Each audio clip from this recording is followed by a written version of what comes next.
2, 1, já. Muito boa noite, pessoal. Estamos começando agora a nossa 15ª aula da comunidade Profissão Perito.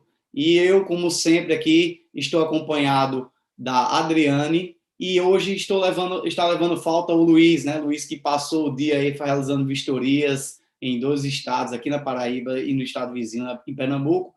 Então, hoje a gente tentou dar uma segurada aí, deixar ele descansando, que amanhã a gente tem muito material, muita coisa para produzir também, além do material de todo o trabalho que a gente tem para desenvolver aqui na empresa, tá certo? Então, Drica, antes de apresentar e deixar para o pessoal aí o título do que é que vai ser essa aula de hoje, o tema que a gente vai passar para essa aula de hoje, queria que você fizesse a sua apresentação, desse suas boas-vindas para os seus fãs aí também. Ai, Tiago, engraçado. Gente, boa noite. Sejam bem-vindos à nossa aula de hoje, tá? A gente está continuando na temática de avaliações. Então, daqui a pouco o Tiago vai explicar melhor sobre o que vai ser nossa aula. Mas, só relembrando a interação de sempre. Quem tiver dúvida, pode colocar aqui no chat que a gente vai respondendo ao longo da apresentação. E Luiz está levando falta, ele está dizendo que está ocupado, essas coisas, é porque ele está fugindo de falar de avaliação. Eu, pelo menos, boto aqui a cara para bater, eu digo, não, eu sou um aprendiz de avaliador, entendeu? Ele está fugindo. Ele depois vocês ligam para ele, botam lá, hashtag Luiz fugiu. Luiz fugiu da aula de avaliação.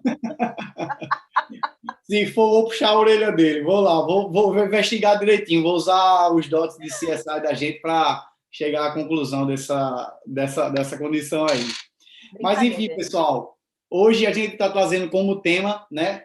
Como Drica já fez essa abordagem aí, mais uma vez o tema seria avaliação, né? A gente está massificando bastante esse conteúdo, essa está sendo a nossa penúltima aula com esse tema, né? Tema super relevante, e acredito que a avaliação, a grande maioria que realmente dos alunos que adentrou na comunidade recentemente, veio buscando mais informações na atividade de avaliação, tendo em vista que ela tem alguma visibilidade maior, especialmente nesse ano, né? Desde 2019 até hoje, a gente está com uma pegada muito forte na área de engenharia sobre a atividade de avaliações advindo do cliente específico que a gente vai falar aqui, o cliente banco público, tá? Então, o tema da nossa avaliação de hoje vai ser avaliações de imóveis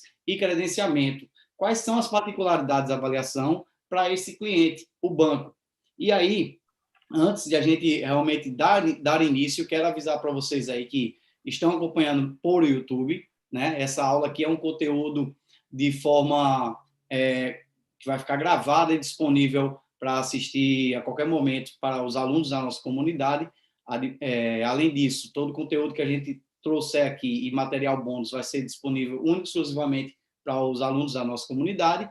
Mas se você quer conhecer um pouquinho mais desse trabalho, então não se esquece de se inscrever e compartilhar, dar aquele like para dar aquela moralzinha para a gente, que a gente realmente dedica muito carinho, muito amor para poder produzir essas aulas que estão sendo semanalmente, né?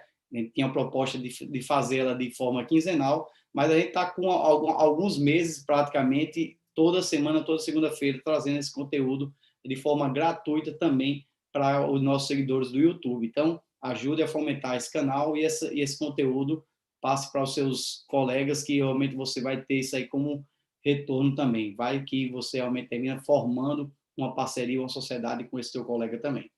Então, sem mais delongas, Dírica, eu já queria falar o motivo para a gente ter abordado esse tema como um penúltimo tema de avaliação, né? O foco no credenciamento. Vocês que acompanham o trabalho da gente, dos peritos em campo, já pôde perceber que inúmeras vezes, ou inúmeras oportunidades, a gente tem um carinho e explica realmente que a atividade de avaliação ou de credenciamento junto aos bancos públicos foi, de fato, um divisor de águas na nossa vida profissional, na minha, de Luiz, e, consequentemente, com o Drica entrou inicialmente como estagiária com a gente, acredito que também foi um divisor de águas para a vida dela também. As primeiras atividades que realmente hoje ela está desenvolvendo na parte particular também, eu acho que foi criado, foi assim, estruturado e embasado com muito normativo oriundo de banco. Então, é uma grande escola, além de tudo isso, né? Quando você se propõe a ter a coragem de dar esse segundo passo, que é, vou abrir empresa e vou tentar me credenciar junto aos bancos públicos, você vai ter realmente um universo para você realmente desvendar, e coisas que o pessoal, tanto da parte técnica quanto a parte administrativa e de gestão, você termina incorporando também, porque o banco está desenvolvendo essas atividades há muitos e muitos anos. Então, ele tem um know-how que como ele necessita que isso seja padronizado entre as empresas e os profissionais que estão desenvolvendo atividades para ele, eles precisam passar de forma mais redonda para você. Então, os cadernos de orientações, as notas técnicas, todos os checklists que são abordados pelos bancos trazem, de fato, uma boa concepção técnica também para nós que estamos atuando como engenheiros credenciados. E aí, como um outro segundo ponto, Drica, como tudo na vida, eu costumo falar o seguinte: muita gente, em vez de identificar numa dificuldade, no primeiro obstáculo, um problema que é insuperável, eles veem a possibilidade de inventar uma desculpa para isso. Meu primeiro obstáculo é isso. Então, eu não vou superá-lo porque eu não consigo passar desse primeiro ponto. E aí, outras pessoas realmente têm a gana, sangue nos olhos, dizer, para isso é um obstáculo, na verdade, para mim é uma oportunidade de eu me destacar entre outros profissionais. E por que eu estou querendo fazer essa analogia agora? Estou querendo fazer essa analogia agora porque muita gente se encontra estagnado, porque o edital da Caixa Econômica de Credenciamento junto aos bancos públicos não está aberto no momento no meu estado, né? Não está aberto em nenhum estado, na verdade, mais. Então, eu vou deixar isso aí para um segundo momento. O segundo momento vai ser daqui a 5 anos, ou 4 anos, possivelmente, e aí você pode, de fato, quando chegar lá, não estar preparado ou estar em outro nível de atividade. Então, assim, eu não aconselho de forma alguma que você que quer realmente iniciar nas atividades de avaliação e se credenciar junto aos bancos públicos, que vocês se limitem a ter a única necessidade, a única possibilidade de atuar para a Caixa Econômica. Existem diversos bancos públicos e regionais que ainda estão com editais disponíveis, exemplo de BNDES, de Banco do Nordeste, para quem é região do Nordeste, né? Banco do Brasil tem 2 editais, 2018 e 2019, e pode ser, de fato, uma possibilidade ou uma oportunidade, além de você, primeiro, amadurecer na atividade de avaliação, para desenvolver os laudos e apresentar um laudo completo para se credenciar numa próxima oportunidade também para a Caixa, ia ter assim, mais oportunidades de faturar nesse mercado, nesse nicho, né, do credenciamento, e realmente começar com mais tempo a ter uma quantidade razoável de demandas e desenvolver com maestria e com qualidade.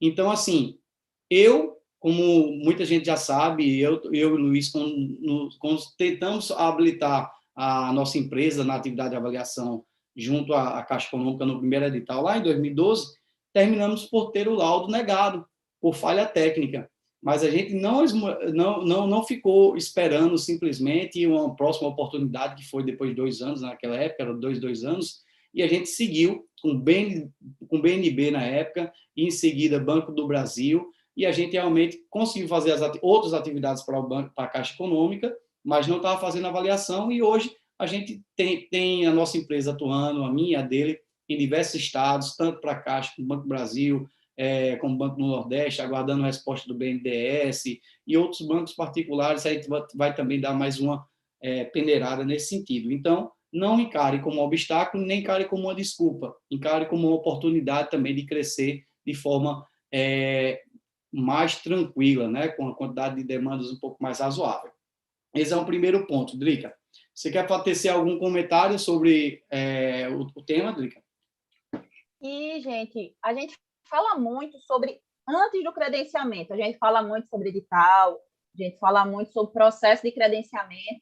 A aula de hoje vai ser um pouquinho de como é depois de credenciado. O que acontece depois de que você credencia? Como é esse dia a dia? Como são os laudos de avaliação? O que esperar dessas atividades pós-credenciamento, digamos assim. Então, a aula de hoje vai ser muito focada nisso, tá? Tipo, o que vem depois. A gente fala muito do antes, a gente vai falar do que vem depois, tá bom? Exatamente. Estou chiando depois. É porque você foi fazer... Recife, Foi fazer semana. em Recife essa semana, não? Não, são as aulas. Pois é. Aí o seguinte, pessoal. Então, vamos lá. Vamos dando sequência aqui, explicar os tópicos da aula. Hoje, a gente, como sempre, a gente estrutura a nossa comunidade com em três segmentos, né? O caso, começando com o caso do perito, que sempre retrata algo que eu vivenciei, que a Adriane ou o Luiz vivenciou, acerca do tema que a gente vai abordar. Depois, a gente desenvolve o tema, avaliação e credenciamento. E, por último, a gente sempre traz dicas que vão ser úteis para quem realmente quer desenvolver a atividade do conteúdo que foi explicitado, certo? Avaliação e credenciamento. E aí, sobre casos de perito, como a gente vai falar sobre a etapa, é interessante, como o Drica falou, a gente apresentar, a gente falou, foi um divisor de águas, o credenciamento bancário para a gente, mas muita gente tem medo de dar o segundo passo por um segundo obstáculo que ele vê. O primeiro, ele pode botar desculpa no edital de credenciamento específico, que não está aberto, e o segundo o que é que eu vou fazer? Será que eu vou conseguir dar conta, Drica, das atividades do banco? Será que eu vou ter esse know-how necessário? Então, assim, você tem que ver que eu ri agora, Drica, que eu estava vendo tua câmera também, eu perdi até o fio da meada. Mas, enfim, o segundo passo, muita gente tem medo porque não sabe o que vai encontrar como atividade de credenciado. Será que vai estar preparado? Eu digo o seguinte, a gente tem algumas diretrizes, tem os cadernos de orientações que vai preparar e vocês que estão na comunidade vai ter todo o suporte da gente para poder desenvolver as atividades. Fique tranquilo. Para todo crescimento precisa você realmente passar por alguns obstáculos e amadurecendo tecnicamente. Isso aí você vai conseguir, sim, desenvolver como muita gente conseguiu. Então, confie um pouco na sua expertise. E aí a gente vai apresentar o que é que faz, o que é que a gente desenvolve, algumas atividades que a gente desenvolve com foco, na verdade, na atividade de avaliação, que realmente abarca muitas atividades dentro do edital de credenciamento. Então, vamos lá. Esse caso que a gente vai explicar é uma atividade específica que a gente faz de avaliação, e eu vivenciei também. É a avaliação por situação paradigma. A gente vai explicar um pouquinho o que é isso, mas, em tese, para esse caso, a gente faz avaliação tanto do imóvel pronto, como faz a avaliação do imóvel projetado, né, como ele pronto vai ficar para a liberação de financiamento, como faz a avaliação do imóvel que já está usado e, eventualmente, em ocupação agora. Esses imóveis, eles já foram, um momento, financiados pelo banco, né, e, por alguma razão, o cliente deixou de cumprir com as obrigações financeiras dele, que seria pagar as parcelas mensais do financiamento do imóvel que ele adquiriu. Quando isso acontece, o imóvel que estava alienado ao banco, ele pode ser colocado para leilão, já que, por meio de forma contratual, o atual proprietário não estava mantendo as suas obrigações. Então, quando ele vai fazer colocar o imóvel para avaliação novamente, ou para leilão, ele precisa que o imóvel seja novamente avaliado. Afinal de contas, um imóvel que tenha sido avaliado há 2, 3 anos como novo, hoje não tem o mesmo valor. Então, ele pode estar mais valorizado, pode estar menos valorizado por condições do estado de conservação do imóvel, e o banco precisa ter novamente esse valor atualizado para colocar em leilão, certo? E esses casos, em contradição com o que a gente faz dos imóveis prontos, naturais, normais, de financiamento bancário, a gente entra em contato com o construtor, até mesmo com o corretor que viabilizou a compra, vai ao imóvel, é apresentado, é bem recebido, mas nesses casos de imóveis que estão sendo reavaliados ou imóveis adjudicados, a gente não entra em contato com o cliente, com o morador. Veja bem, o morador, ele não quitou as parcelas dele e sabe que o imóvel pode, a qualquer momento, ser reavaliado pelo banco para ser colocado no leilão. Então, ele, eventualmente, não vai permitir a sua entrada para você identificar as condições do imóvel e realmente viabilizar esse processo de leilão, né? Então, em geral, eles colocam as demandas do contato, o contato, não colocam o contato do morador. Então, você vai fazer a avaliação lá com a vistoria, apenas tirando as fotos externas do imóvel, tá certo? E da rua, do logrador, e ver as condições do entorno dela. E aí a gente não tem contato por isso, por questão de segurança e até ter não ser tão bem recebido aí pelo proprietário do imóvel, a gente não tem nem contato com ele.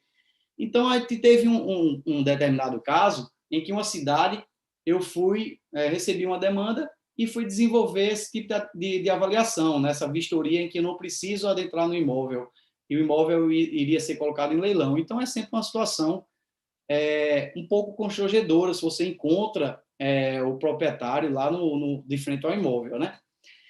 E aí, nessa cidade, ela tinha uma particularidade que as ruas ela não tinham a definição do nome dela, né? Então, tinha assim, rua projetada 1, rua projetada 2, 3, e na documentação, na prefeitura, de fato, já estava atualizado, tinha alguns nomes já da rua. Então, rua Francisco Bernardo, por exemplo.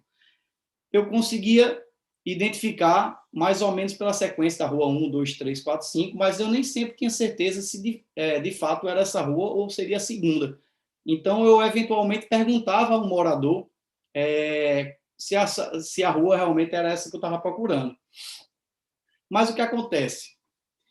Nesse loteamento em específico, existe uma inadimplência enorme, enorme mesmo. Praticamente todo mês nessa cidade eu faço vistorias de adjudicação. E aí eu estava passando nessa rua, na minha condição de ter certeza que essa era a rua que eu estava querendo identificar, eu vi uma pessoa na frente de um imóvel. E aí eu perguntei, moça, tudo bom? Qual o nome, por acaso o nome dessa rua é Francisco Bernardo? Ela disse, Francisco Bernardo, sim. Aí eu disse, tudo bem. Quando ela viu que eu estava lá de óculos escuros, né, bem vestido como um engenheiro credenciado, já é bem característico, né? Ela perguntou, então isso é o imóvel do banco tal, é? Você está vindo pelo banco tal? Aí eu fiquei naquela condição. Peraí, não posso mentir para ela. Não, estou fazendo uma avaliação do imóvel realmente aqui, que seria para o banco. Aí ela disse, qual o número do imóvel? Aí eu disse o número, mas rapaz, fiquei morto de vergonha. Quando ela disse, ela estava varrendo a casa na frente, ela fez, esse aqui, esse imóvel aqui, é o meu imóvel mesmo. Aí eu fiquei numa situação um pouco constrangedora, porque, de fato, ela sabe que estava sendo colocado leilão, ela sabe que ela estava devendo o imóvel, e, de toda forma, ninguém fica naquela situação de, eu estou devendo a minha casa própria, eu sonho na minha vida porque eu quero, por alguma condição particular que levou ela a não poder manter esse compromisso. Então, assim, eu tive uma certa empatia, me coloquei um pouco na posição dela, e já que ela tinha realmente apontado a rua e disse que era o imóvel dela e tinha ficado, até o semblante dela ficou um pouco triste, aí eu parei o carro e disse, olha, a situação é o seguinte, o imóvel está sendo adjudicado, era começo de ano, né? Ele está sendo avaliado, as condições, geralmente, do banco, eles fazem isso para, no futuro próximo aí, colocar em leilão, você já deve saber disso, elas não sei completamente. Então, assim, o que é que eu te oriento? Eu não posso deixar de não desenvolver atividade, infelizmente, o que eu sou pago para isso, mas eu aconselho o seguinte, já que o final de ano chegou, não sei se você conseguiu, ninguém está devendo, eu sei que você não estaria inadimplente, não é porque você quer. Então, assim, se você, final de ano, conseguiu levantar um dinheiro, 13º, alguma coisa, faz o contato, vai lá no banco que você financiou o imóvel, tenta fazer uma renegociação para evitar aumento que tome a segunda, terceiras providências o próprio banco. Você sabe que pode ficar ruim para você nesse sentido. Então, essa é o que eu passo de orientação para você fazer, buscar o teu gerente, vai lá, não precisa de hoje, não precisa dessa pressa, vai lá numa sexta, vai lá na segunda-feira, conversa com ele, vê as condições, vê se você consegue realmente retomar a questão das suas condições de pagamento do imóvel, e aí eu desejo, de fato, que você consiga realmente viver feliz aí no seu imóvel. A gente trouxe esse caso para explicar o seguinte, que a gente vão ter atividades desse tipo e nem sempre, a grande maioria, praticamente 98% dos casos, eu chegava, tirava foto de fora, tranquilo, e não tinha contato com o cliente, mas eventualmente você pode ter contato com o cliente. Então, assim, tenha uma certa empatia, entenda o lado das pessoas, a boa comunicação, respeitando as regras de confidencialidade do banco, é sempre interessante para você manter. Afinal de contas, você está lidando com pessoas. Então, da mesma forma que você, quando vai fazer a avaliação do imóvel pronto, que a pessoa está super feliz ali naquele momento, você se sente uma pessoa ter participado de forma positiva na vida dela, você pode também, por necessidade de condições técnicas normais mesmo, você ter uma participação negativa nesse sentido na vida dessa pessoa, mas você não pode, você pode simplesmente contornar a situação tendo um pouco de empatia e passar essas condições para, eventualmente, ela poder sair desse conflito que ela ficou. Então, assim, é isso. A gente vai falar um pouquinho mais sobre as atividades que a gente desenvolve para o banco, e foi isso que a gente trouxe como um caso particular que eu presenciei desenvolvendo atividades junto a esses bancos públicos, tá certo? Então, Drica, eu queria repassar para você agora a palavra, que você iniciasse aí sobre as características da atividade de avaliação para bancos. Afinal de contas, você já conhece antes de ter a sua empresa e hoje você está botando a mão na massa, desenvolvendo atividade, realizando as vistorias, então você sabe de qual como são as características e pode passar para o pessoal aqui. Gente, só antes da gente entrar nessa questão das características das atividades propriamente ditas, eu só quero reforçar essa questão de ter empatia com quem a gente está lidando, porque se vocês pararem para pensar, a gente está nas avaliações para os bancos, normalmente, a gente está muito próximo do sonho das pessoas. O sonho da maioria dos brasileiros é atingir a casa própria, e a gente está em várias etapas do processo, tá? A gente às vezes está lá, como o Tiago falou,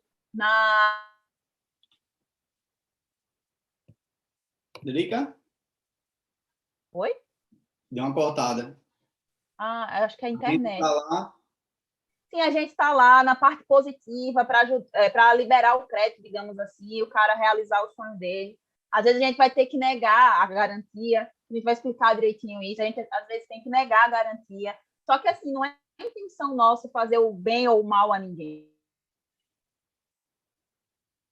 Entendeu? A gente está lá puramente como técnico, mas tem que ter empatia porque a gente está lidando com o sonho das pessoas, então tem que ter cuidado ao lidar com outras pessoas. Por mais que o nosso objeto de trabalho seja algo estático na maior parte do tempo, né? Os imóveis são estáticos, né? Se eles estiverem se mexendo, se eles estiverem dançando, é melhor correr. Não é uma boa ideia, né? Ficar assim, imóvel... só, sei lá, se for não sei, um catavento, né?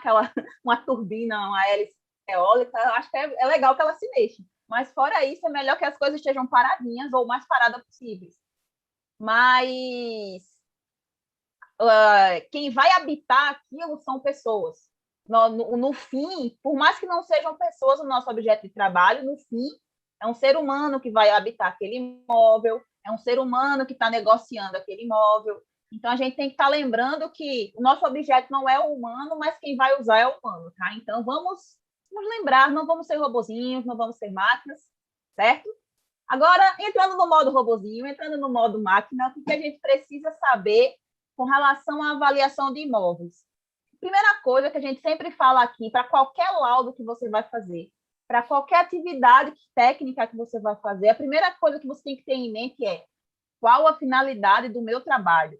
O que eu estou respondendo com esse trabalho?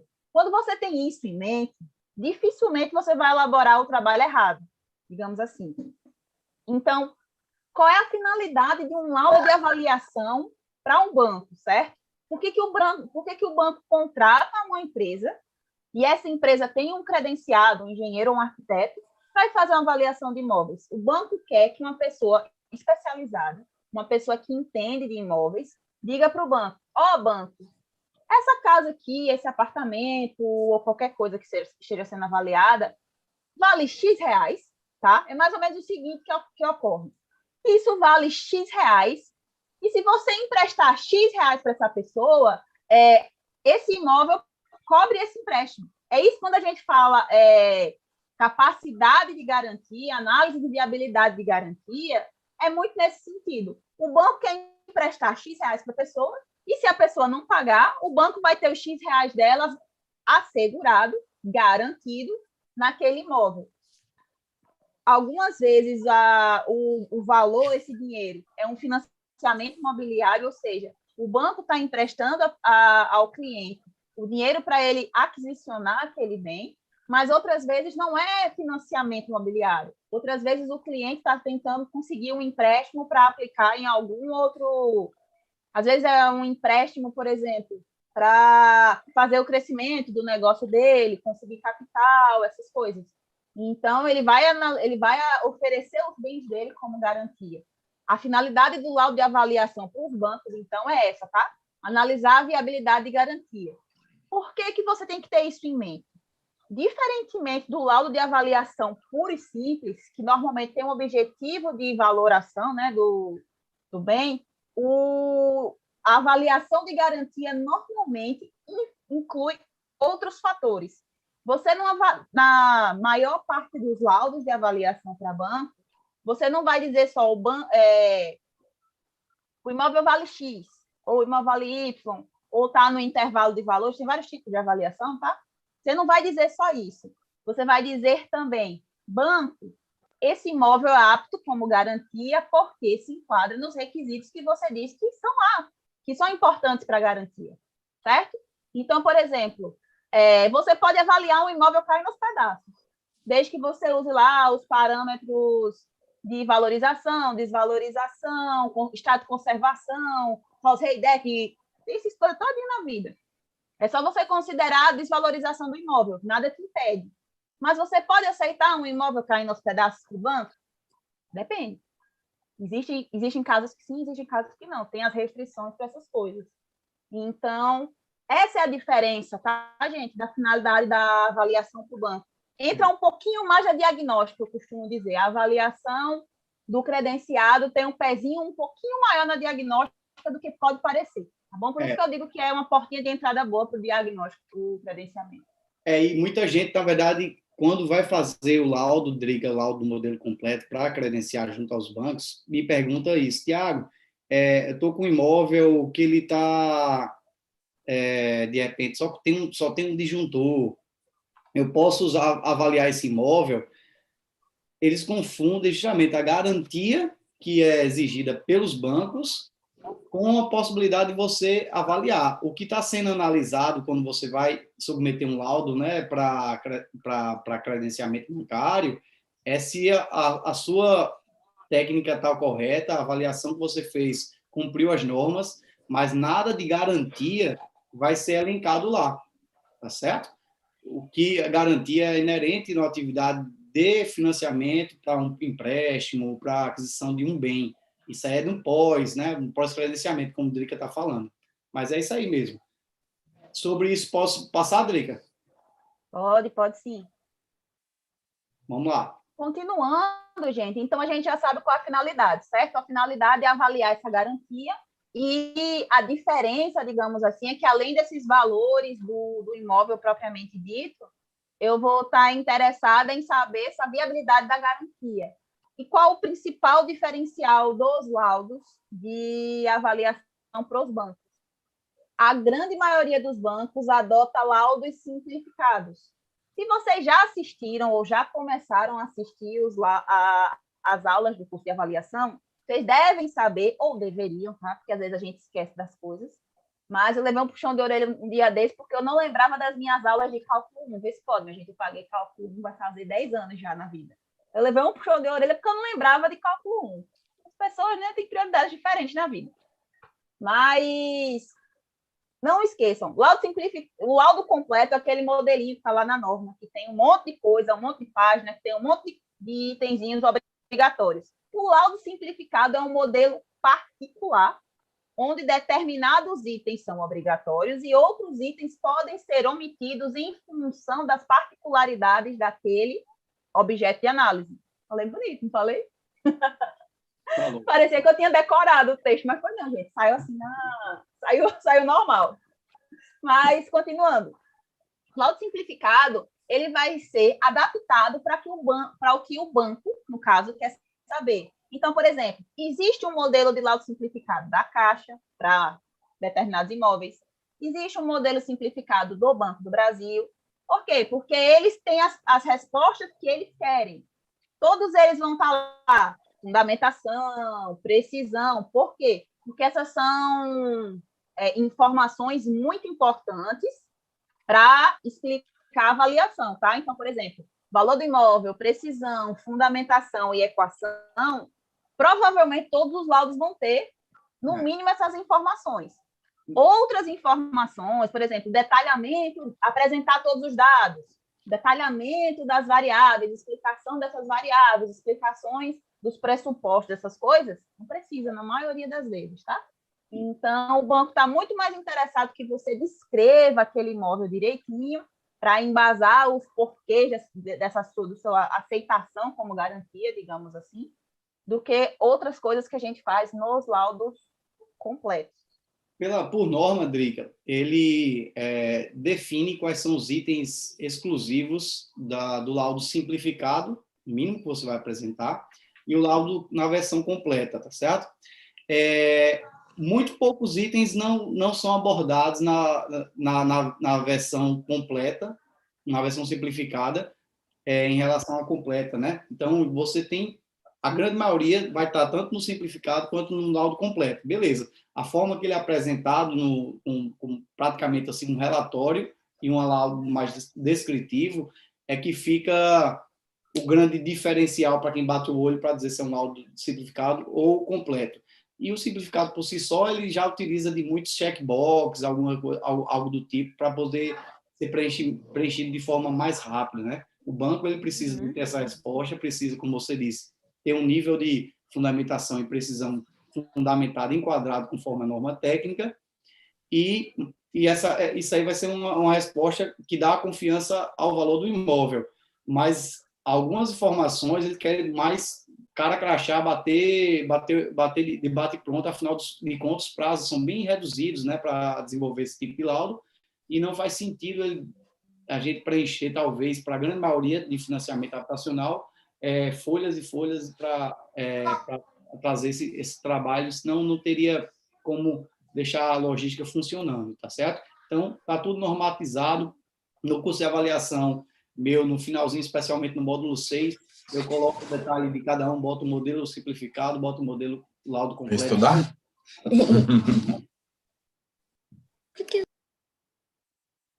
Vamos lá? De olho nos prazos. Gente, só continuando. Vamos falar um pouquinho, Thiago. Só continuando com relação a... Com relação ao diferencial dos laudos, os laudos são simplificados também muito em função da necessidade de padronização do processo. Vocês lembrem-se que existem N empresas credenciadas a cada banco, certo?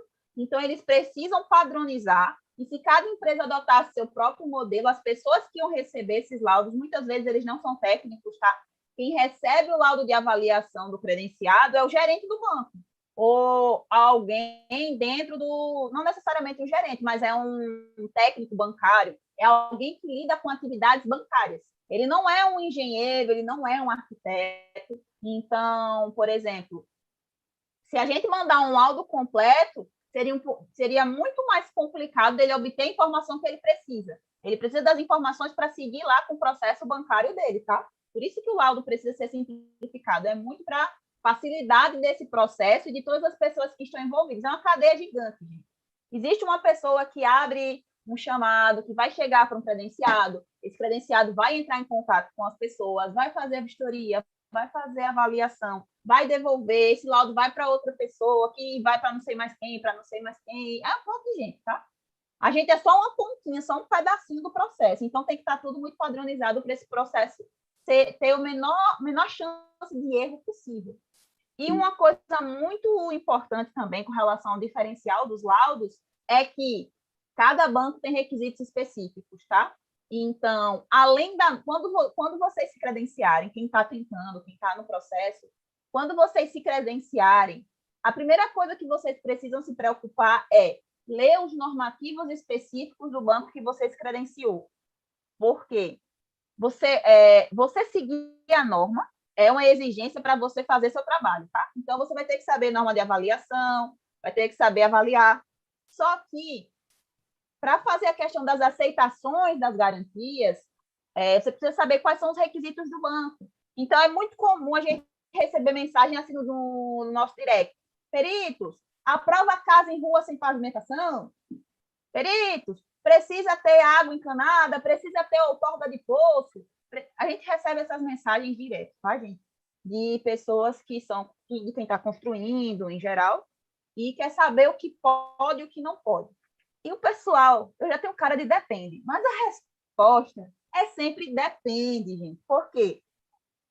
Os requisitos mudam de banco para banco. Os requisitos mudam entre linhas de financiamento diferentes de cada banco. Por exemplo, se um recurso é um recurso que tem recurso do governo envolvido, digamos assim, as casas do programa Casa Verde e Amarela. Existem requisitos que são só para imóveis daquele padrão, porque aquele imóvel recebe subsídio do governo, enquanto que os imóveis do SBPE, que não recebem subsídio de nenhum tipo, existem outros requisitos. Então, até dentro do município também, a quantidade de habitantes pode interferir. Então, assim, a resposta da gente pode ser um falso positivo, um falso negativo, se a gente se adentrar e não entender realmente o contexto em que está inserido. Então, sobre esse aspecto, quem está fazendo a avaliação vai ter um caderno específico para aquela região, para aquele tipo de empreendimento, e específico para o tipo de financiamento pelo qual ele está sendo solicitado.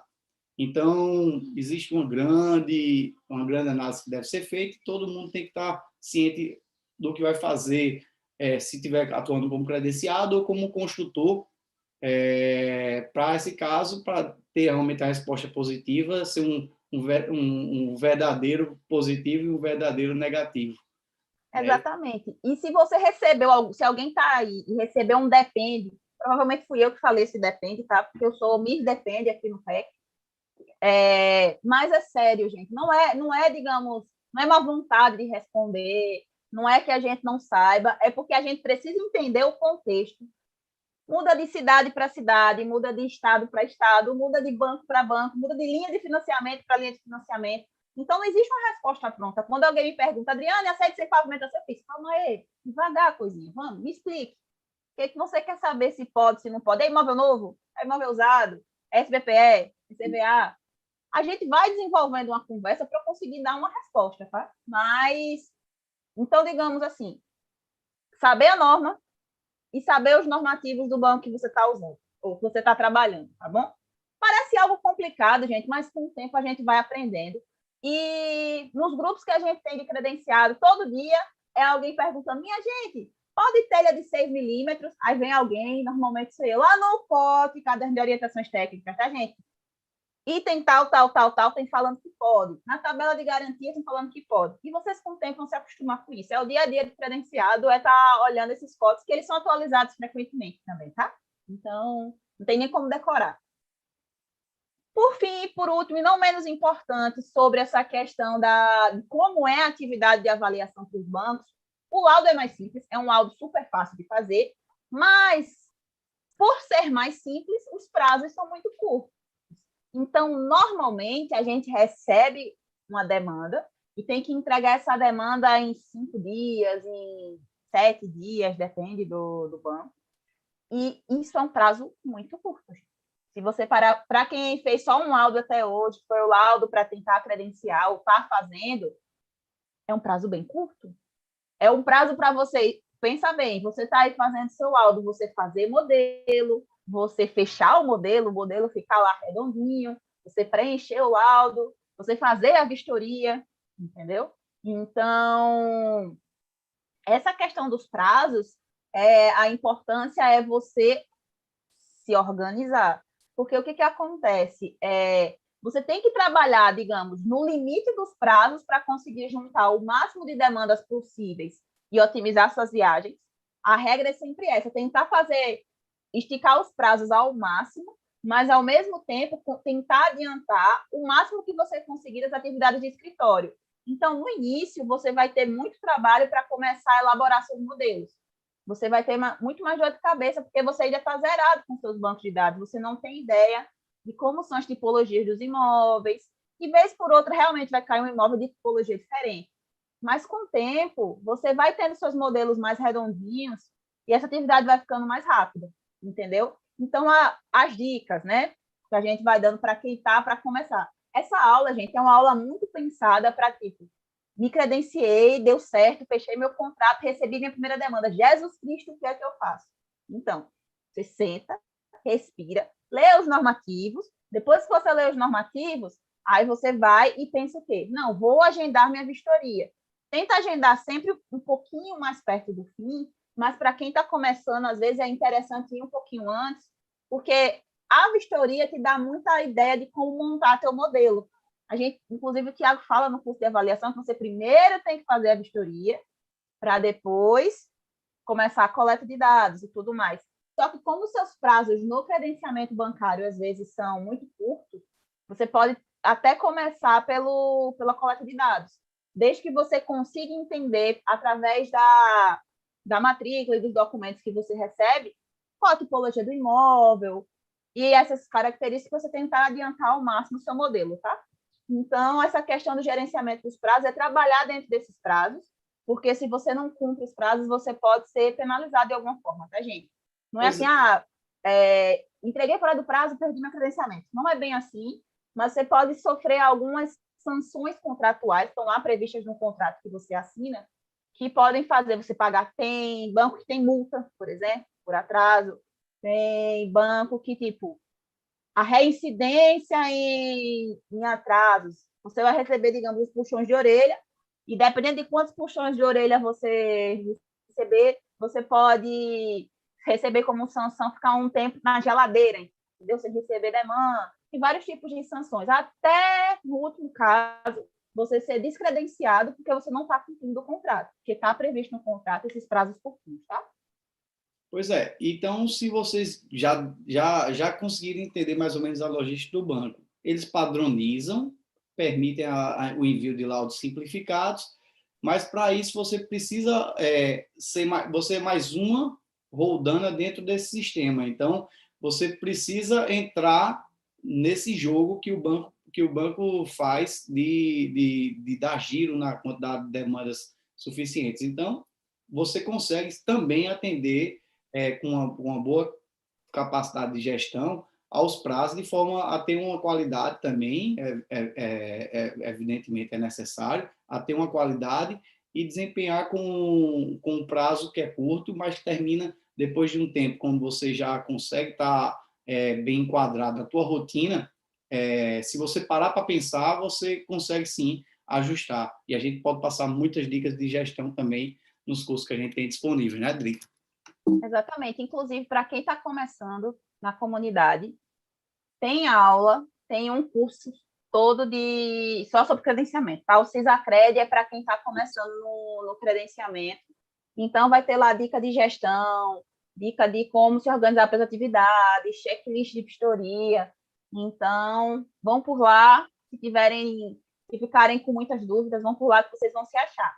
A gente recebeu uma pergunta aqui, Tiago, do pessoal que está aqui da comunidade, dizendo o seguinte: Tiago e Drica, no escritório de vocês, como funciona a distribuição das atividades, tá? Só para você saber, foi o Matheus que perguntou. Matheus, a gente tem empresas diferentes, tá? Eu tenho uma empresa, o Tiago tem uma empresa, e o Luiz também tem uma empresa. A gente normalmente trabalha junto nas atividades de engenharia diagnóstica, atividades particulares, digamos assim, mas na atividade de credenciamento, cada um cuida da sua empresa um pouquinho diferente. Eu trabalho com credenciamento, digamos assim, como uma atividade secundária, não é uma das minhas atividades principais, certo? Por quê? Porque eu não gosto muito de viajar. Eu já falei isso, eu acho, em outras aulas, mas eu não sou uma pessoa que gosta muito de estrada, entendeu? Inclusive, eu não me acho uma boa motorista, então eu não gosto muito de estar na estrada. É uma questão minha. Pronto, eu viajei semana passada na chuva, meu Deus, quase que eu enlouqueço. Mas, porque aqui não chove tanto, tá, minha gente? É engraçado contar as histórias, mas é a vida. Nas minhas atividades, no meu escritório, tá? Eu tenho uma sócia, minha irmã é minha sócia, e a gente faz mais ou menos da seguinte forma. Eu tenho que fazer a vistoria, porque, embora ela seja engenheira, ela não é engenheira civil. Então, o engenheiro tem que fazer a vistoria. Eu vou lá, faço a vistoria, tudo mais. Ela me ajuda com coleta de dados, eu coleto uma parte, ela coleta uma parte, para a gente tentar adiantar essa questão. E eu fecho os modelos, tá? Então, tem coisa que alguém pode te ajudar. Tem coisa que não tem como uma terceira pessoa te ajudar, porque foge, por exemplo, eu tenho que saber como aquele modelo foi feito, eu tenho que participar da elaboração do modelo, porque eu tenho que ter controle sobre o modelo. Porque se cair no revisionamento, eu não posso dizer, por exemplo, foi minha sócia que é representante legal que fez o modelo. Por quê? Porque por mais que ela possa saber, e ela sabe, ela é engenheira também, ela entende de análise estatística do mesmo jeito, mas eu não posso dizer que foi ela que fez, certo? Eu não posso usar o argumento, eu não sei o que aconteceu aqui. Então, é uma opção minha, tá?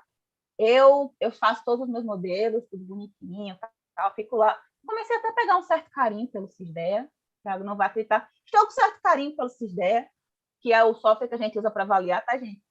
Mas, enfim, essa é a minha opção. Então, o que eu terceirizo, tá? Terceirizo não é nem terceirizar, né? Porque ela é minha sócia, ela ganha do mesmo jeito que eu. Mas o que eu terceirizo para ela? É questão de preenchimento, às vezes, do laudo, que o preenchimento é um passo a passo mais mecânico, né? Digamos assim. E eu acho chato pra caramba, não vou mentir. Aí ela faz o preenchimento dos modelos, do laudo, e me ajuda com coleta de dados. Mas a parte de fazer modelo e vistoria, eu participo de todas, 100%. Luiz, Thiago, as empresas deles já são maiores em relação ao credenciamento, tá? Os meninos estão credenciados, eu acho que a empresa de Luiz está em 10 estados, né, Thiago? A tua está em quanto? E 6. 6, pronto. Para vocês entenderem como é que é a logística disso aqui. São 16 contratos de credenciamento, juntando Luiz e Thiago. Eu tenho só dois. Um banco só, né? São um banco, são 16 contratos com um banco, mais 16 contratos com outro banco, mais não sei quantos contratos com outro. Para vocês entenderem o que é o credenciamento aqui na vida do PEC. A minha vida é bem mais simples nesse sentido, tá? Eu só tenho 2 contratos de credenciamento, porque não tem como a Adriana dar conta de mais nada na vida no momento. Mas aí, Thiago pode falar mais ou menos o que, digamos, ele terceiriza, tá? E como os meninos estão em muitos estados, só para vocês saberem, tem estados que eles não são responsáveis técnicos da empresa nesses estados. Eles só são responsáveis legais, são só os donos da empresa. Então, digamos assim, que a atividade propriamente dita é desenvolvida totalmente de cabo a rabo, como a gente diz, por outra pessoa, tá? Só para vocês saberem mais ou menos como funciona. Bom, é isso aí. A Drica meio que já deu uma pincelada em algumas coisas aí que é necessário falar sobre a conduta da gente aqui. Mas, então, algo diferente que eu posso falar, como a gente está atuando hoje em mais de um estado, né?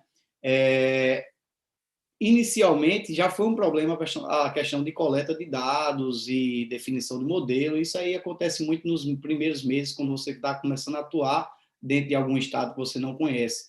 Mas, ao passar do tempo, você consegue ter modelos já bem definidos para a região que você já está atuando.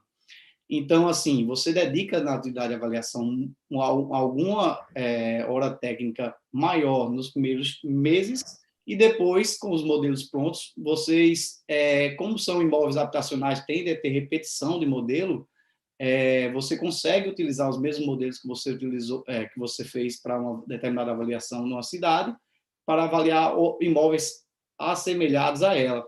E aí a gente funciona de que maneira, tá? Para poder gerir isso aí, a gente tem que ter um staff, tem que ter uma equipe de colaborador para poder atender uma demanda de um nível 1, um nível 2 com Drica, sei lá, com outros estados, um nível 3 com a gente com mais de 3, 4 estados atuando, mas a gente tem que definir padrões. O CISACRED traz, o que é o curso que a gente já citou aqui, ele traz muito da realidade de como a gente faz essa gestão. E outra condição que hoje está atendendo a gente de forma excepcional para poder gerir isso aí dentro da nossa empresa é o uso da ferramenta Cialpro. A gente já fez algumas divulgações. Semana passada, o Luiz fez uma live com o desenvolvedor do software, que é o Paulo Polotto, lá de São Paulo, do Cialpro. E hoje, essa ferramenta, para a gente, é imprescindível em tudo, para a gestão financeira, ART, logística, ela já coloca o mapa, ajuda no preenchimento. Então, assim, o que eu demorava, às vezes, 45 minutos para fazer um relatório de um laudo de avaliação ou de um raio de acompanhamento, qualquer coisa, hoje lá eu consigo, de acompanhamento, em 10, 15 minutos, terminar as informações. Essa parte mecânica, a gente não precisa perder tempo com ela. Por quê? Contato, nome da pessoa, CPF, telefone, endereço. As informações são repetidas durante a elaboração do laudo, que não precisa perder tempo com isso. O CIAPRO, no caso, ele consegue automatizar, pegar essas informações, já colocar e você ficar com a parte técnica que devido faz para você como profissional. Então, a gente limita muito e deixa o nosso tempo muito mais efetivo. Então, as ferramentas que a gente utiliza para gestão de tempo, gestão de atividades e uma equipe de colaborador é de suma importância, não faz dúvida. Mas as vistorias, como o Drica falou, vistoria é obrigatória, você como um profissional técnico a fazer. E aí, Drica também explicou que há estados que a gente está muito distante, por exemplo, eu atuo no Rio de Janeiro, minha empresa atua no Rio de Janeiro, eu tenho um colaborador engenheiro que atua lá e desenvolve as atividades e as vistorias de lá, e foi previamente qualificado e habilitado na atividade de avaliação. Isso aí tem que ser dito, tá? Então, são essas condições aí. A gente abre o nosso livro total, a nossa caixa preta, dentro do Cialpro, que também está do Cialpro, não, do CISACRED, que também está disponível como um curso para vocês aí. Então, se vocês estão desenvolvendo atividades de credenciamento, pode consumir também o Cialpro, que vai ser uma boa, o Cialpro não, o CISACRED, curso da gente lá no Member Kit, que vai ser um bom destino para vocês começar a organizar a logística, como a gente faz também aqui. Então, e aí, respondendo... gente, resumo da... Drica, você ia fazer um resumo e caiu. Oh, meu Deus, estão me ouvindo? Agora voltou. Ah, até pronto. Gente, resumão da obra com relação à pergunta do Matheus, tá? Sim, a gente tem gente que ajuda a gente no escritório e não, a gente não faz só atividade de campo, tá? A gente faz atividade de escritório também. E eu aconselho que quando vocês tiverem as empresas de vocês funcionando, deem atenção a essa questão que eu falei, tá? De fechar os próprios modelos, porque essa é uma etapa importante lá no revisionamento, tá bom? Exatamente. Então, você consegue terceirizar algumas coisas, tá? Seja com estagiário, seja com funcionário contratado, às vezes seja com esposa. A gente já tem história de alguns credenciados, alguns alunos nossos que, tipo, a esposa gosta de preencher laudo, entendeu? Tá em casa, aí a esposa dessa pessoa específica diz: minha esposa adora preencher uma das plataformas. Minha esposa adora preencher por lá, entendeu? Que ela diz que no instante faz, as casinhas são bonitinhas, a esposa dele preenche tudo e ele fecha os modelos, ele faz as vistorias. Então, mas lembrem do que a gente está falando aqui. Fechar o modelo é importante. Certo? Agora a gente vai para quê? Tipologia predominante. Vamos lá. Pode falar, Drica. Esse aí seria o que a gente vai fazer nas atividades de avaliação. Pode falar que eu falo a partir do próximo slide. Pronto, então tá bom. Com relação às tipologias, gente, as tipologias que predominam na avaliação de credenciamento bancário são as seguintes: imóveis residenciais para fins de financiamento imobiliário. Lá a garantia, na maioria dos casos, é para fazer análise de financiamento imobiliário, tá? E é muito comum, muito comum mesmo, a gente ter imóveis do antigo Minha Casa Minha Vida, que hoje em dia é programa Casa Verde e Amarela, tá? São esses imóveis, assim, um pouquinho mais simples, imóveis populares, que têm um teto de valor, digamos, por estados. Então, esses são imóveis muito comuns, mas não só eles. O que é bacana dessa questão é que, normalmente, por se tratarem de imóveis mais comuns, são imóveis mais fáceis de achar dados. Então, normalmente, a gente fecha os modelos mais rápidos, tá? De uma maneira muito mais rápida, porque são imóveis que têm um volume grande no mercado. Então, acaba que essas avaliações são mais simples. É sempre assim, Drica? É sempre fácil?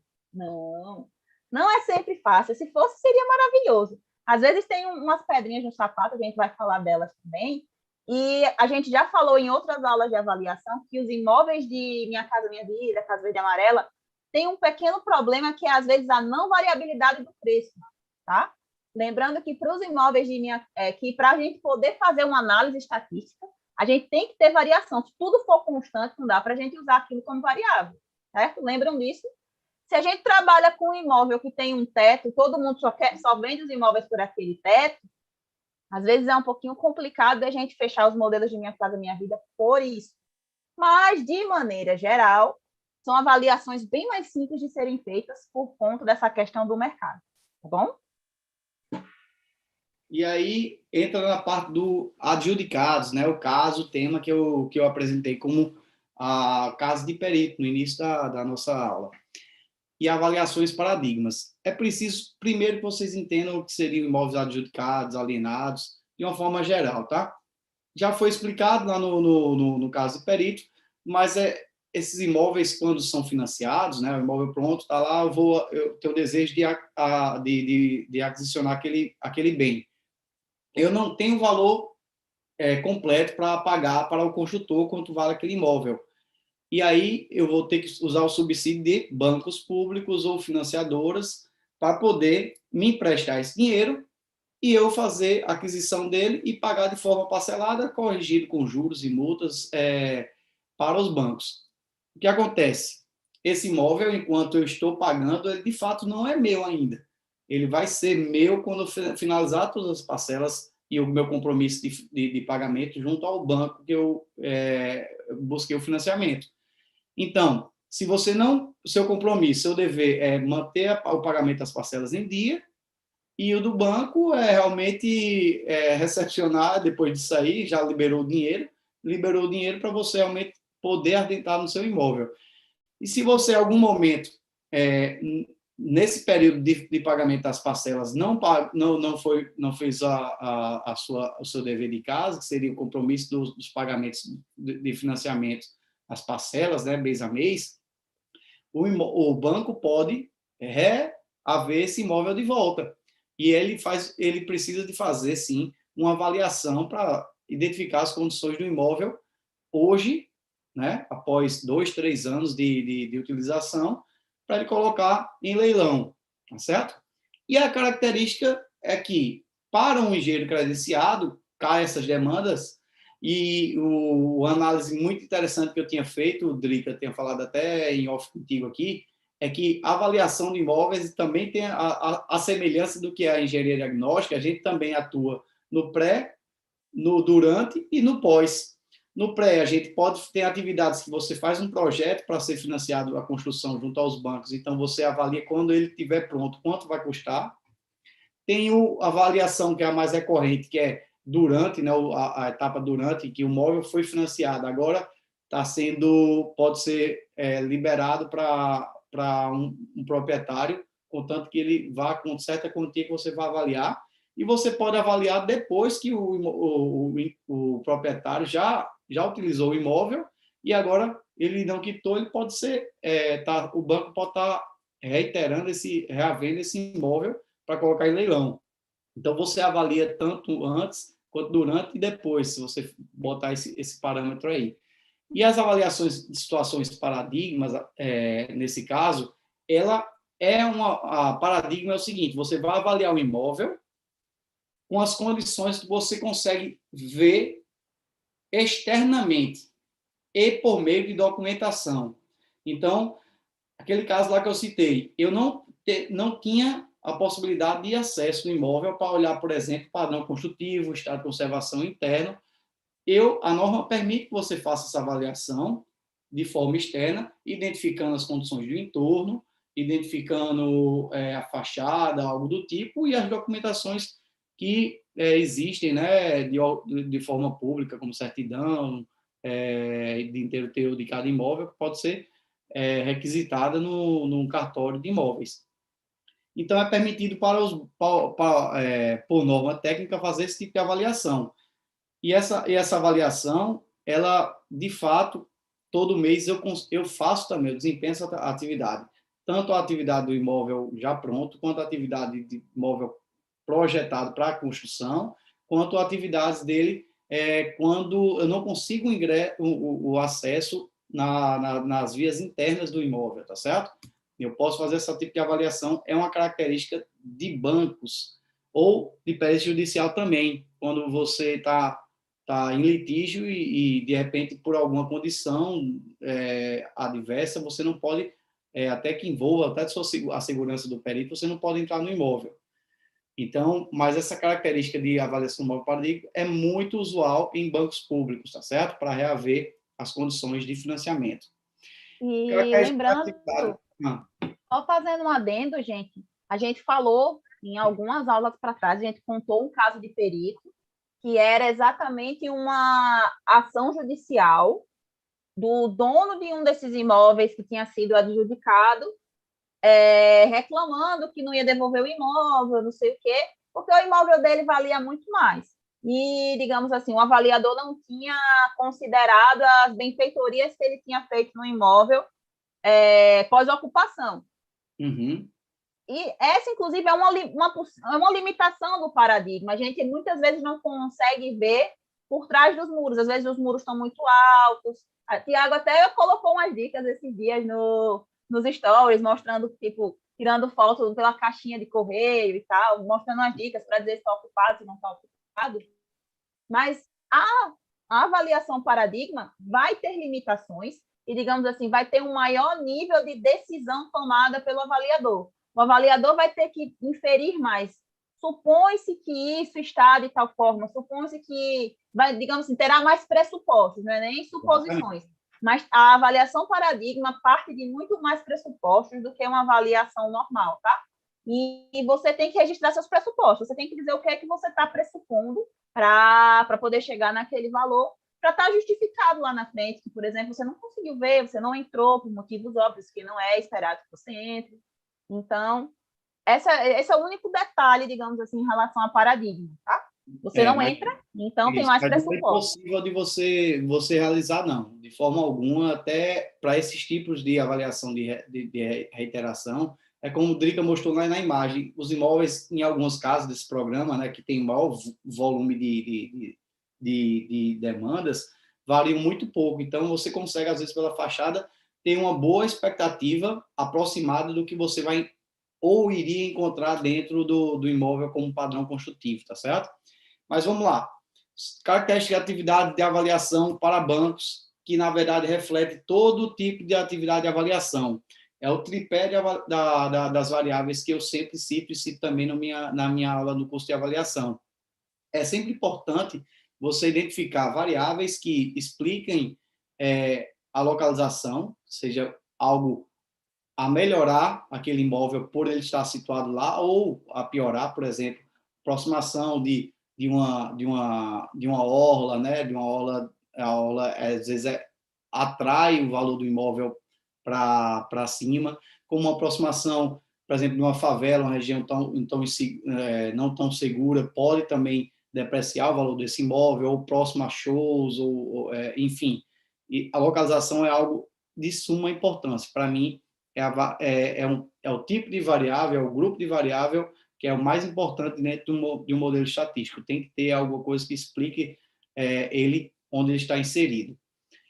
Variável socioeconômica, é bom você ter sempre em mente, por exemplo, condições da transação de imóvel, se aquele dado ou aquele imóvel que você coletou, ou aquele dado que você coletou para utilizar na tua amostra, ele é uma informação de oferta ou já foi transacionado. Geralmente, os imóveis de transação são negociados a valores mais baixos do que é pedido. A gente pede 100 mil e fecha por 80 mil, 85 mil.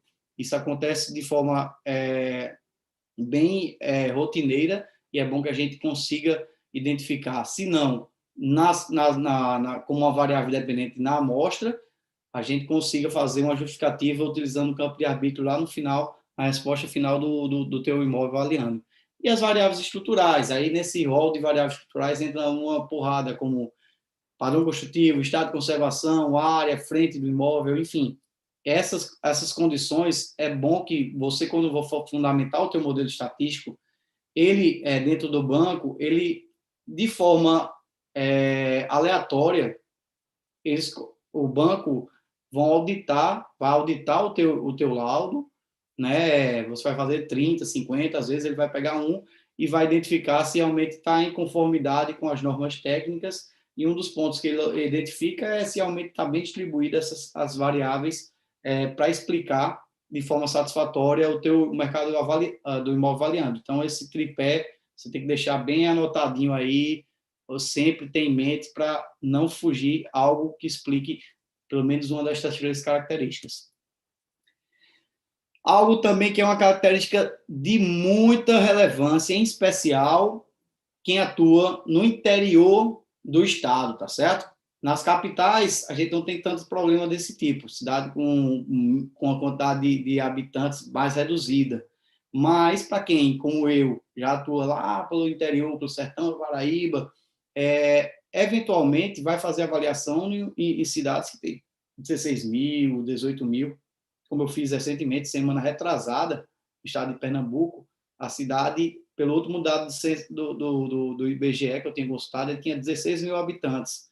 Então, assim, é uma dificuldade, mas não é uma impossibilidade, tá? Existem algumas estratégias que no curso eu também falo sobre como você definir ou fazer um modelo estatístico, utilizando dados, inclusive, de cidades próximas também, aplicando, né, uma variável de localização também para explicar a diferença entre o imóvel situado na cidade A e na cidade B que estão próximas, e você conseguir fundamentar, assim, o teu laudo com a quantidade de dados e habitantes reduzidos. Então, por exemplo, nessa cidade, em Machados, em Pernambuco, que tem 16 mil habitantes, eu só consegui fechar, de fato, um modelo depois que eu fiz a vistoria no imóvel. E na vistoria do imóvel, eu fiz uma coleta de dados do boca a boca, no 1 a 1, eu fui no mercado, era um imóvel comercial a ser verificado, mas na internet tinha zero, Drica, zero informações de dados de ponto comercial, mas lá eu consegui pegar 10. Em 1 hora de vistoria eu peguei 10. Então, assim, a gente tem a possibilidade de fazer, tem algumas estratégias para utilizar no curso, a gente não vai abordar isso no momento, mas tem possibilidade sim de fazer avaliações, e em alguns casos ela entra na condição de macromodelos, tá? Macromodelos é isso aí. E, gente, sobre cidade pequena, tem cidade de 5 mil habitantes também, tá? O problema não é a cidade ser pequena, porque o problema é a dificuldade, normalmente. A informação que é concentrada, às vezes, em 2, 3 pessoas. Exatamente. O problema das cidades pequenas é que, por exemplo, nas capitais vai estar tudo registrado em 200 sites diferentes, vai ter várias imobiliárias, site de corretor, site imobiliária, site de venda de imóveis. Quando a gente vai para a cidade do interior, dificilmente tem, por exemplo, uma imobiliária grande que tem site falando das coisas. Às vezes não tem informação em mercado. Qualquer site de venda das coisas normalmente não está lá, tá? É muito mais difícil de encontrar. E é muito importante tanto essa questão do boca a boca, como a gente começar a pensar nessa possibilidade de utilizar macromodelos, tá? Utilizar, às vezes, essas outras variáveis, usar variáveis de localização para ajustar esses modelos. Tem vantagem e desvantagem para isso, não dá para usar sempre, mas é bom a gente ter em mente a possibilidade disso, tá? E uma pergunta que eu já vou deixar no ar. Se eu sou avaliadora em Pernambuco, Tiago avalia em Pernambuco. Vocês acham que a gente trabalha como? Existe um modelão gigante de Pernambuco, por exemplo. Eu trabalho em 15 cidades, porque eu trabalho só no litoral, tá? Eu não trabalho em Pernambuco toda, não. Trabalho, sei lá, em 15 cidades. Eu tenho um modelo único com todas essas 15 cidades, ou eu tenho um modelo para cada cidade, eu tenho mais de um modelo por cidade. O que vocês acham? Como é que a gente trabalha com essas coisas, tá? Eu vou responder. Eu tenho trocentos modelos, tá, minha gente? Não tenho um modelo único, não.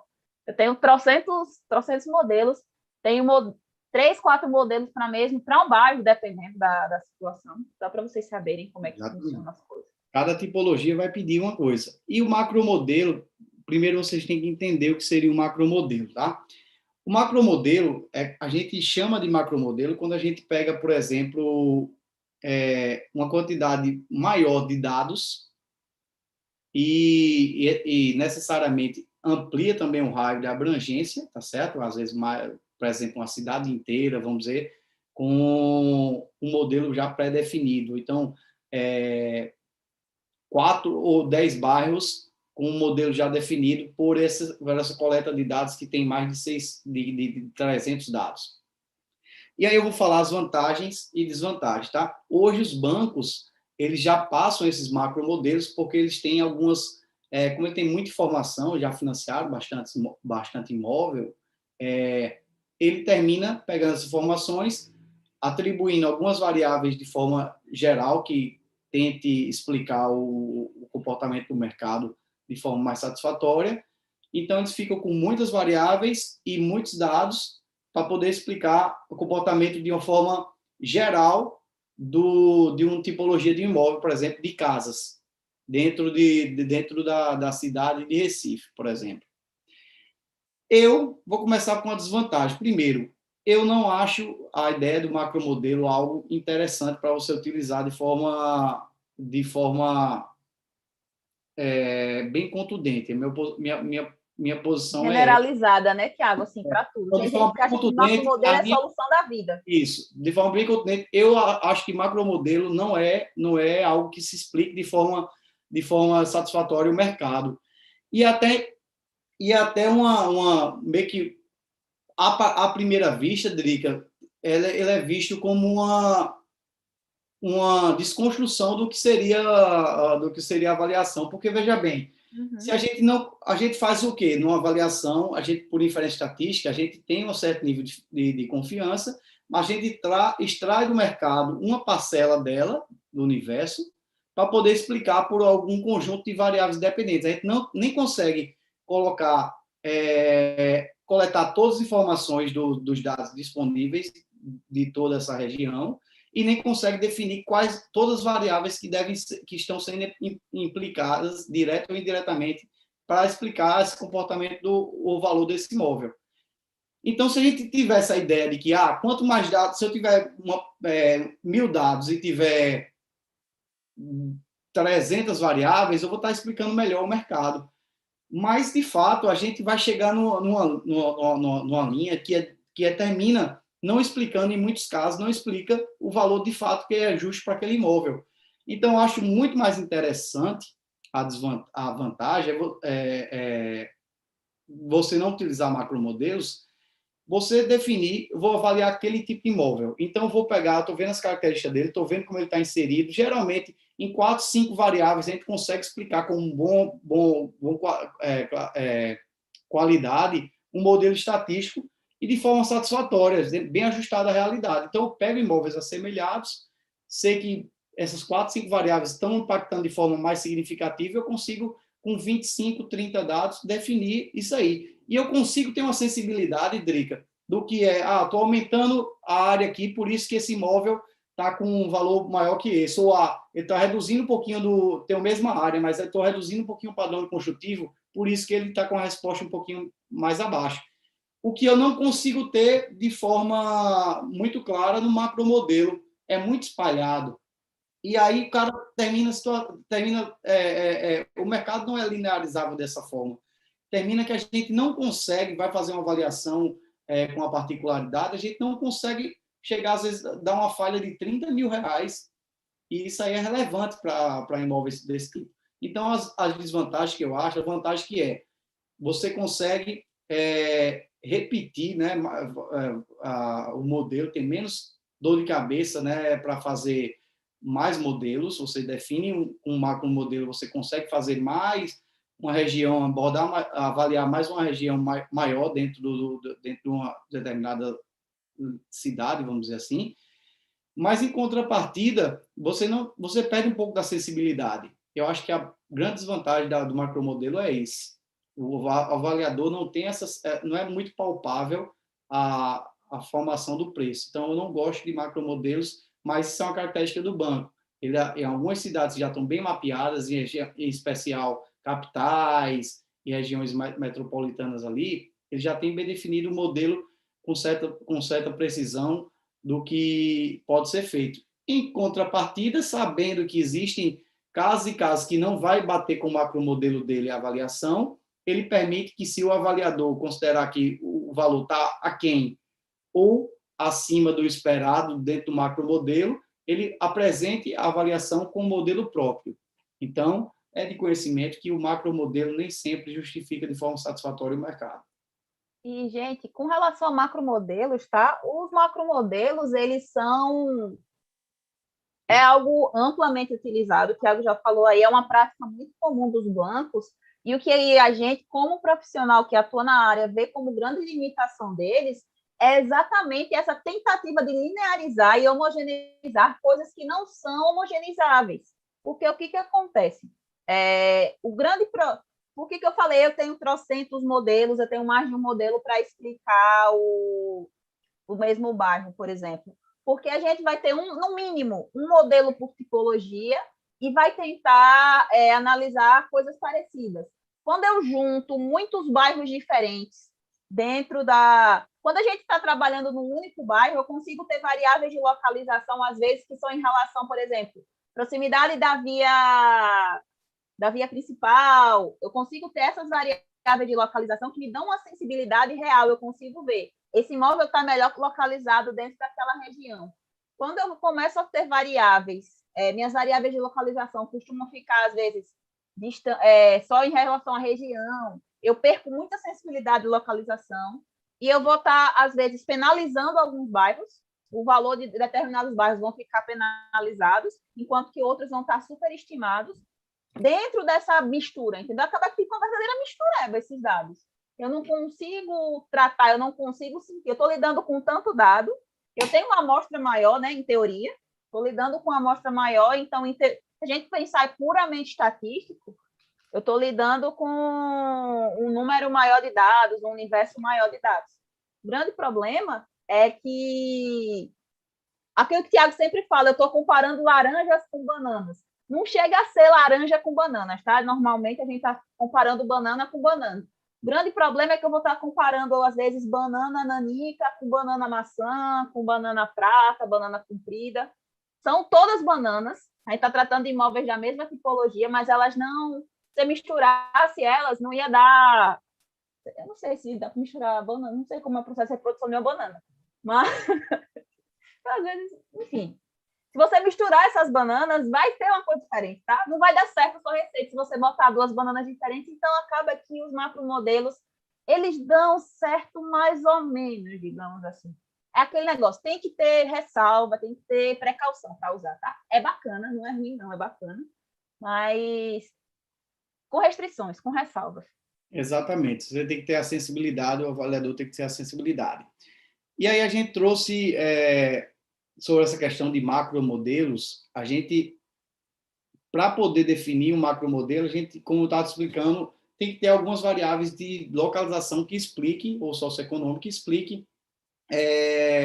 o comportamento de uma casa com 50 metros quadrados ter seu valor de 100 mil reais, e esse mesmo projeto, estando num bairro um pouco mais valorizado, ele custa 150 mil reais. Como é que se explica? Alguma variável de localização que traz informações como renda, a renda domiciliar média daquele bairro é maior, então tende que o poder de compra pode ser maior também para quem está aquisicionando um imóvel nesse bairro A, em vez de aquisicionar no bairro B, que tem uma renda um pouco mais baixa. Então, quando você vai utilizar algumas variáveis de localização, você pode utilizar o SIDRA. O SIDRA é o Sistema de Recuperação de Informações, que é do IBGE. Ele traz algumas informações que, por exemplo, você não encontra no IBGE Cidades, que vai trazer dados mais específicos do município, né, como PIB, DH,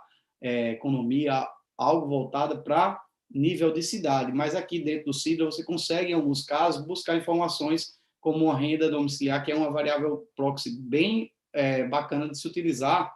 E aí eu vou apresentar para vocês aqui só um pouquinho, só uma leve explanação do que seria esse site, para vocês mexerem, utilizarem um pouquinho lá, como uma variável independente nas tuas avaliações, tá certo? Bom, aqui é o site, eu explico com mais detalhe, tem um vídeo detalhado disso aí no DNA, no curso de avaliação, junto com o professor Leonardo Coimbra, mas aqui, basicamente, eu consigo extrair informações, por exemplo, de bairro, tá? Nessa tabela 3345.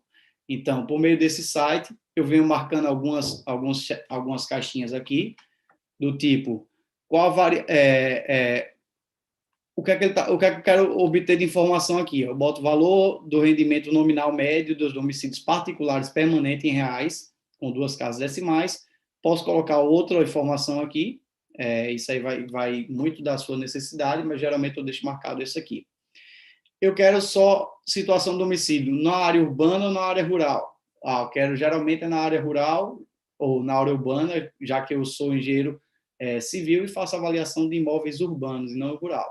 Então, eu só coloco marcado aqui, urbana. As classes de rendimento nominal mensal domiciliar. Eu coloco todas as faixas, não coloco até um quarto de salário mínimo, nem de 5 a 10, mas se eu quiser fazer uma filtragem, eu posso fazer também. Mas eu coloco todas.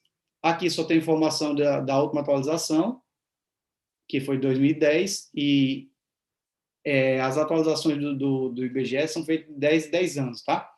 Esse ano, por conta da pandemia, a gente teve um atraso nas respostas, mas já vi que foi atualizado aqui em fevereiro de 2019, tem que dar uma conferida nessas condições no site do IBGE. E aqui, quando eu quero pegar exclusivamente dados de bairro, diferente de bairro, eu marco aqui em bairro, certo? Cliquei, separei por município, não quero todas as informações, tem muitas informações, eu quero limitar isso aqui.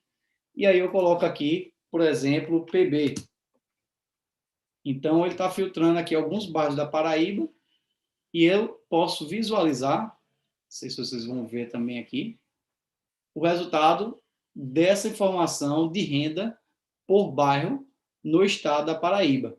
Então, é bom você utilizando essa variável, você consegue explicar em uma só variável proxy as condições de localização, né, e renda dentro de uma mesma variável, porque uma renda domiciliar média ele pode estar mais alta, pode estar atraindo mais valores, ou o valor do imóvel para cima, puxando para cima, do que num bairro vizinho que tem uma renda domiciliar média mais baixa. Então, a tendência de poder de compra é que realmente os imóveis sejam negociados com valores mais baixos. Então, aqui por algum motivo, está demorando para carregar, mas no fim você vai ter uma tabela em Excel dizendo os bairros, citando os bairros, e o valor em reais da média dos valores para esse bairro, tá certo? E aí você pode aplicar esses valores diretamente como uma variável independente do teu modelo estatístico. Geralmente funciona muito bem e é uma boa dica de avaliação você utilizar a renda domiciliar por bairro. Tem ressalva, Tiago? A ressalva normalmente ressalva para utilizar esses dados? Normalmente é Tem, só você ter tem que, cuidado com o você tem que bairro novo, né? considerar, tem que considerar Bairro novo, muitas vezes. a condição de atualização dos dados e realmente se essa informação, por exemplo, eu já identifiquei que aqui tem o bairro Altiplano, ele hoje é muito valorizado, ele cresceu de forma exponencial, os valores do imóvel, e até a renda domiciliar do bairro em relação às formações que estão sendo prestadas estão inferiores a outros bairros próximos aqui que realmente mais tem uma renda domiciliar um pouco mais baixa hoje. Então, a questão de atualização é algo que você tem que ter cuidado para buscar essas informações e verificar se realmente houve essa conformidade, está conforme com a data em que você pesquisou as informações lá no CIDRA, tá certo? E aí, última característica importante das avaliações é que o cliente nem sempre tem razão, especialmente quando você faz avaliação para bancos públicos. Por quê? Todo cliente, quando você vai fazer avaliação para bancos públicos, eles sempre, que já estão mais tempo na estrada, eles vão oferecer um valor, dizer para você, esse imóvel foi negociado por R$ 100.000. Na verdade, esse imóvel, na grande maioria dos casos, ele foi negociado por 80, 85 mil, 82 mil, e porque eles sempre pedem um valor um pouquinho mais alto. Pedem um valor um pouquinho mais alto porque, para a garantia do imóvel, o banco nem sempre vai financiar 100% do valor do imóvel. E se for para financiamento bancário de habitação, né, a pessoa vai morar lá, ele vai financiar hoje 80%. Então, 20% tem que ser do cliente, o cliente tem que dar 20% de entrada, ele vai deixar isso aí nas custas de quem vai aquisicionar o bem. E aí, para evitar que essa parcela seja desembolsada por o cliente de fato não tem nem 20% para aquisicionar o imóvel, na grande maioria, eles sempre dão uma mentira ali naquele valor de avaliação para atender que o teu valor de avaliação também fica um pouco mais alto, acompanhando a expectativa dele. Então, tenha essa sapiência, essa maleabilidade para realmente definir o imóvel com um preço justo aí, que seja pelo menos um meio termo aí entre a aquisição do banco, para não ser um prejuízo para o banco, e a aquisição do cliente para realmente não inviabilizar esse processo de financiamento quando você for definir o valor real para o imóvel no teu modelo estatístico. E lembrar, existem revisionamento, tá certo? Então, sejam organizados. Toda a coleta de dados que você for fazer, sempre pegue as informações, o contato do imprescindível que tenha o contato de quem passou essa informação para você do valor do mercado, ou o site. Se possível, você extrai prints do site que você pegou naquele momento, porque o site vai sair do ar em algum momento, e que você, quando for fazer, deixar esse teu modelo fechadinho, deixa ele bem organizado, porque você vai reutilizar eventualmente ele. Se você não for organizado no primeiro, termina que você vai esquecer que existia um ponto falho nesse teu modelo e vai levar para 1, 2, 3, 4, 5 possibilidades, e aí o teu risco de ter um imóvel revisionado de forma aleatória e pegar um erro vai ser bem maior. Então, o primeiro já faz ele bem redondinho, deixa ele tudo 100%, porque você vai utilizar com certeza para avaliar próximos imóveis no futuro também, usando esse mesmo modelo. E, gente, essa questão de organização é o seguinte, não é que vão revisionar uma demanda que você fez hoje e vão revisionar ela amanhã, não, tá? Essa questão do revisionamento aleatório pode ser que peguem uma demanda que você fez há 3 meses atrás, 6 meses, há 6 meses atrás. Então, por exemplo, é ser organizado no nível, por exemplo, ter uma pastinha para cada demanda, tá? Dentro da pastinha da demanda tá o modelo, porque você vai usar aquele mesmo modelo, é o modelo de um bairro. Você vai usar aquele mesmo modelo para vários imóveis, não é para um imóvel só. Só que, por exemplo, as considerações e ponderações que você fez mudaram. Às vezes eu fiz um ajuste, tem 5 variáveis, eu usei só 3.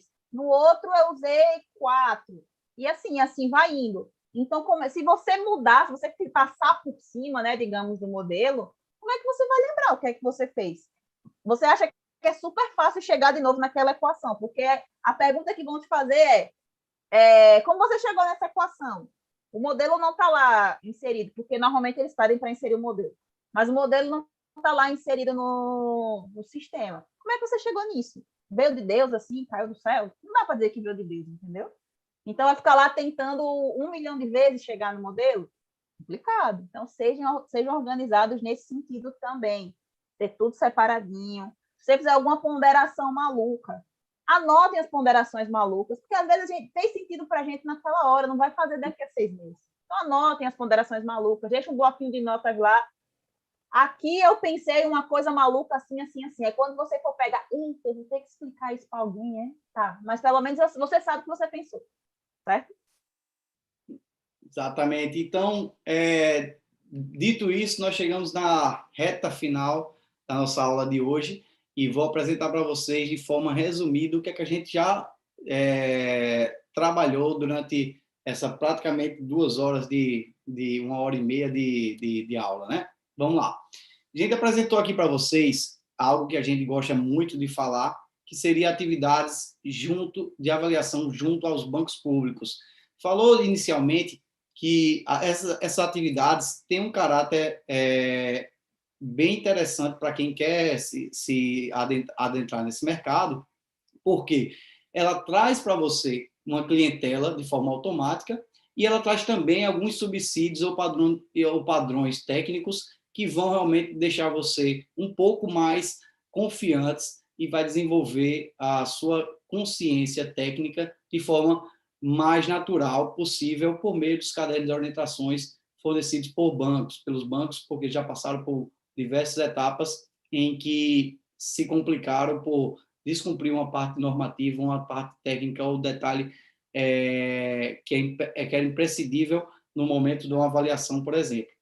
A gente vê que essas atividades de avaliação e credenciamento, tendo como cliente o banco público, existem algumas avaliações que são específicas e são diversas, como a avaliação de imóvel paradigma é permitido por norma, aquela em que você não adentra o imóvel, você faz a vistoria externa e atribui, por meio da documentação ou informações de laudos anteriores, o valor do imóvel nas condições atuais dele. Você pode fazer a avaliação do imóvel, uma etapa mais comum, que seria após a conclusão dele para um financiamento de aquisição daquele imóvel, e pode fazer também, eventualmente, numa terceira etapa, que seria o imóvel já usado para ser leiloado junto aos bancos. Então, tem três momentos em que você, como avaliador, pode exercer atividades junto aos bancos. Falamos sobre algo que é muito utilizado, especialmente nas regiões das capitais, né, nas capitais dos estados, que são a utilização de macromodelos. Eu apresentei algumas vantagens e desvantagens da utilização do macromodelo e realmente você pode definir ou chegar à conclusão que, em alguns casos, o macromodelo, por mais que ele traga uma certa segurança em algum nível de aceitação de imóvel para aquela tipologia em que a gente definiu esse macromodelo, mas em casos específicos vai contar necessariamente com a expertise do avaliador, para poder ponderar se o valor obtido dentro desse macromodelo está aquém ou além do esperado, ou se o valor está justo. Caso contrário, você deve, realmente, por obrigação contratual ou profissional, né, por ética profissional, você desenvolver o teu próprio modelo e apresentar para o banco também, que vai ser de forma também aceita. Tá? Apresentei também novamente frisando, as 3 características ou grupos em que eu acho importante você definir como variável independente dentro de um modelo. É importante você ter variáveis estruturais, variáveis de localização e variáveis socioeconômicas. E como uma estratégia para abordar pelo menos dois segmentos desse tripé, eu trouxe o site Sidra para trazer, a nível de bairro, algumas informações como a formação de renda. Essa informação, usada como uma variável proxy, ela pode estar justificando uma condição de localização de determinado dado, assim como uma condição socioeconômica. Então, você consegue, do tripé, abordar dois aspectos importantes como variável dentro do modelo estatístico, que eu considero um modelo estatístico ideal, tá certo? E, por fim, a gente não pode esquecer que agora a gente tem a dica do PEC, que a gente vai apresentar para vocês. Aí eu vou passar a palavra para a Drica. Essa dica vai ser a dica da Drica. A dica que a gente dá hoje, gente, são 2 dicas para quem está em campo, tá? Para quem já está atuando com credenciamento. Esse primeiro logo que a gente está mostrando é o logo do Cialpro.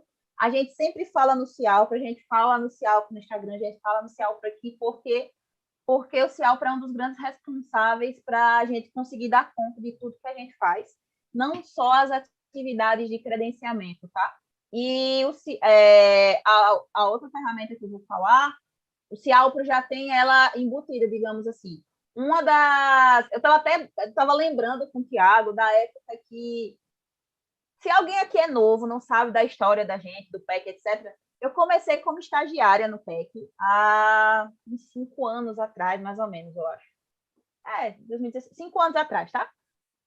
Torcendo pé, tem toda a história que eu já contei aqui várias vezes, porque a história é engraçada. Mas, enfim, comecei há 5 anos atrás a minha vida com os meninos. E eu estava lembrando com o Tiago que uma coisa que acontecia muito era o seguinte, na época que eu era estagiária, tá? Ele e Luiz saíam para viajar, só que cada um ia para um lado.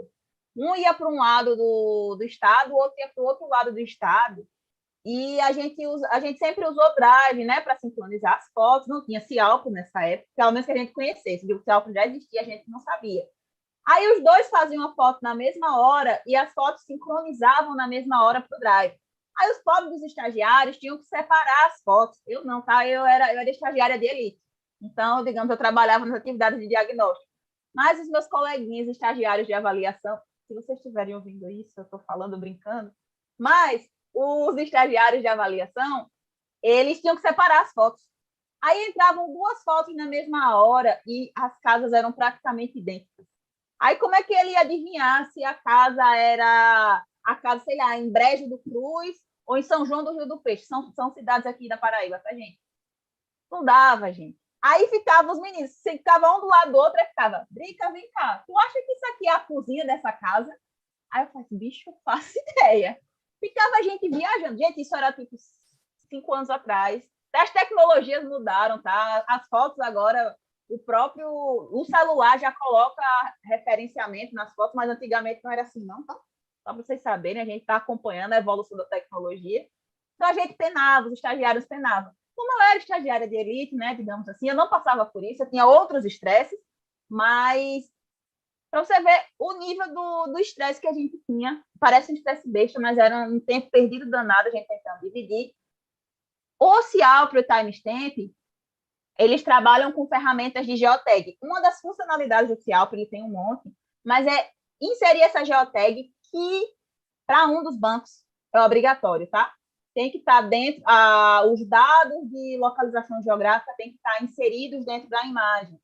E o Cialpro já faz isso automaticamente. Nas fotos que você tira no local, ele já pega esses dados da geotag.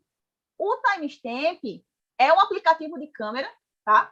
Como a câmera que você tem já no seu celular normal, a diferença é que ele consegue colocar esses dados de localização e tudo mais na foto. Então, você, tirando a foto pelo Timestamp, aí você tem que lembrar disso, tá? No Cialpro não, você pode tirar na sua câmera normal e ele insere os dados de geotag depois.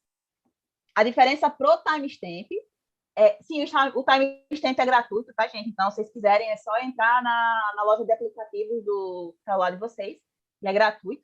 Até onde eu saiba, é gratuito para Android e gratuito para iOS. Você tem que lembrar de tirar a foto dentro dele. A única diferença é essa.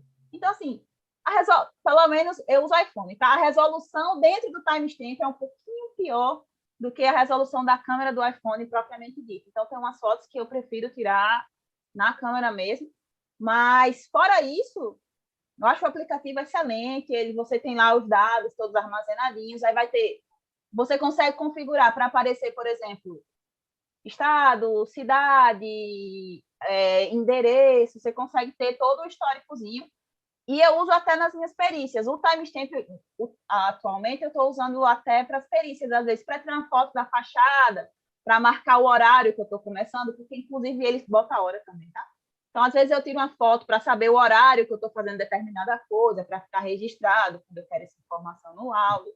Então, eu acho que o timestamp é uma ferramenta muito bacana. Para credenciamento, o Cialpro, digamos, tem mais funcionalidades.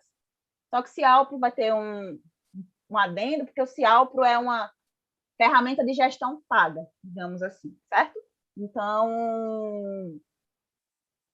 não é todo mundo que vai querer utilizar o Cialpro, embora eu acho que vale muito a pena, tá?